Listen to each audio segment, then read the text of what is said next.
আসসালামু আলাইকুম। সকাল সকাল বন্ধের দিন বেরিয়ে পড়লাম। বড় ভাই জিমি প্রধান, জিমের আমি হাঁটতে বেরিয়ে পড়লাম। তো হাঁটতে বেরিয়ে মিশুক নিলাম, মিশুক নিয়ে আসলাম চুনাবুড়া। এটা চুনাবুড়া মাদ্রাসা জামে মসজিদ। তো ওই দিক থেকে আমাদের সাথে জয়েন করব জয়রে নিয়ে আসলাম কলাগাছিয়া বাজার। সাথে অনিকা ছিল, ইব্রাহিম ভাইয়া ছিল, মাহবুব ভাই, রোহান সবাই ছিল। কলাগাছিয়া বাজারে মাছের ডাক দেখলাম, মাছের প্রচুর দাম এই জায়গায়। সকাল সকাল জেলেরা নৌকা বেরোইতেছে, মাছ নিয়ে আসতেছে, মাছের ডাক করতেছে, যার যার মিলতেছে সে কিনে নিয়ে যেতেছে। আমাদের পরিকল্পনা ছিল এই বাজারে আমরা নাস্তা করবো নলি দিয়া।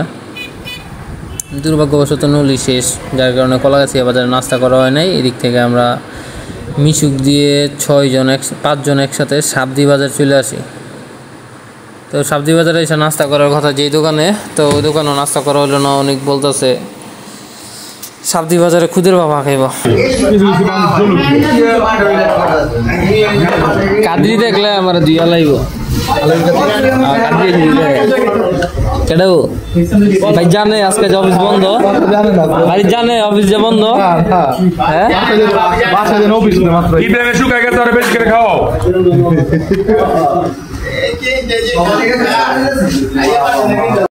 দই খাওয়ার পর আমরা চাচার চা খাইলাম।